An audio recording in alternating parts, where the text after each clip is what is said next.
Well, thank you, colleagues, for joining us today. I know it's been some time. I haven't joined all the sessions or most of the sessions because they end up being timed at a time when I'm still at work, so it's a bit difficult to log on to some sessions.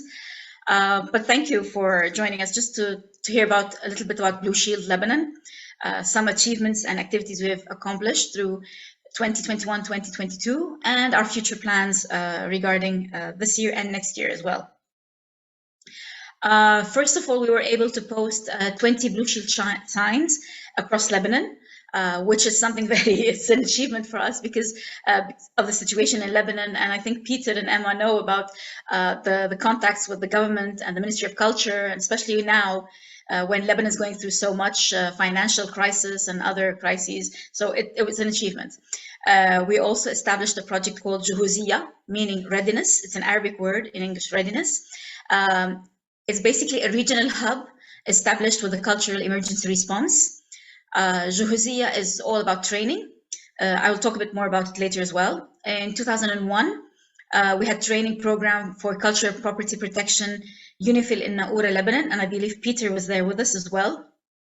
And in 2001, November, we also offered training to the Independent Works Regiment of the Lebanese Armed Forces. So we are in close contact with other sectors of society other than librarians and museums.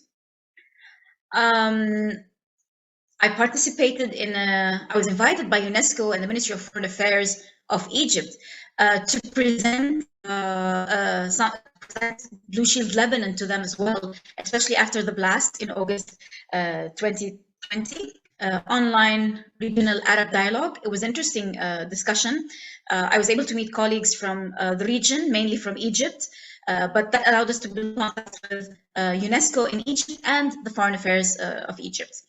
Also, another presentation was requested of me in UNESCO Beirut, and this is where I think Emma and Peter were as well with us in the training session on international treaties for the Lebanese Armed Forces as well. A different sector of the Lebanese Armed Forces. This was more the legal sector, legal army officers who are more into legalities and treaties. We also participated in a seminar or debate with Silat. Silat is connections. It's also an Arabic word meaning connections. This was sponsored by the British Council in Lebanon, and it was basically a focus group debate on Lebanese cultural heritage. And the British Council wanted to know more about the threats that we're facing in all sections of cultural heritage. It could be food, it could be museums, it could be all the different sectors of cultural heritage. We met for 2 days and we mapped out the threats, our opportunities, and what future directions we would like to follow. We're waiting for the report to come out and the decision from the British Council because they were launching a call for proposals. So we might also tap into that in our projects and what we would like to do in the future. We distributed 2,000 card decks to UNIFIL officers and soldiers with photos related to the Lebanese cultural heritage on the cards, on the back of the cards. As you can see, the pictures in front of you.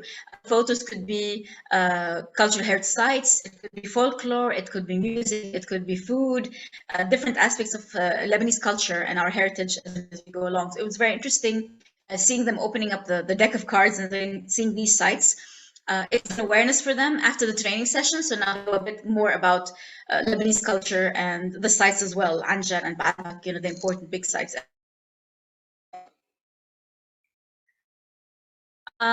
Future activities. We've extended the Juhuziyya project for 2 years, from 2022 to 2023. Thankfully, we're funded by CR and the Norwegian Embassy in Lebanon to continue these training projects. We hope to train approximately 100 participants in emergency response for cultural heritage. And we hope to develop channels and protocols of coordination between the authorities, civil service, emergency actors, and cultural heritage institutions. So we're trying to pull them all together to show them that we all have to work together to be able to preserve and take action when needed, just like what happened during a blast in Beirut, and I hope that never occurs again. But we discovered that we do not talk the same language, we do not react in the same way. So now we're getting closer to understanding each other. in case of emergency and conflict. And we hope to promote an integration of the CPPs in disaster response mechanisms, local, national, and regional levels. We're not just limiting it to Lebanon alone. We're extending further and further.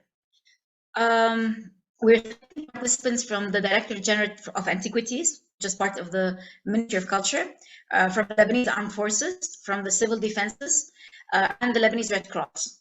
And as well, 25 of those 100 participants are going to be from libraries who are members in Lebanese Library Association and IFLA. The Lebanese Library Association itself is a member of IFLA, so they are going to be participating in this training session, and museums, curators of museums and staff from museums who are also members of ECO. So we're trying to gather the different sectors together. The training will be covered by Lebanese and Blue Shield members. To go on, we're developing a new methodology. We're developing the content of it, so we're moving along very quickly. Hopefully, I hope in maybe after the beginning of the year, we're going to start with the training sessions.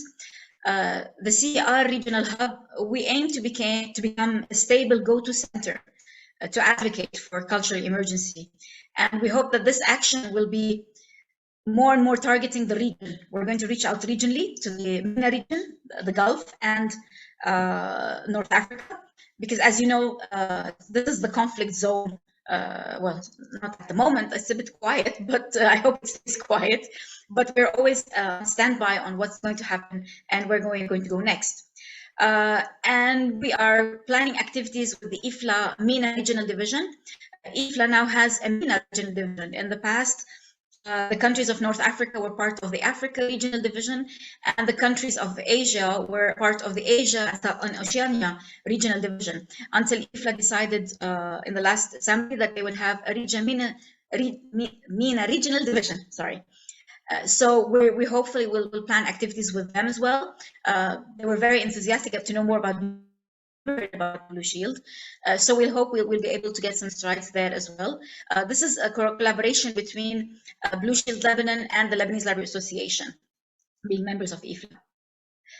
And thank you. Did I go too fast through this? Because it's a very concise and straightforward presentation. I didn't want to take up a lot of your time in case there are questions, and we can move from there.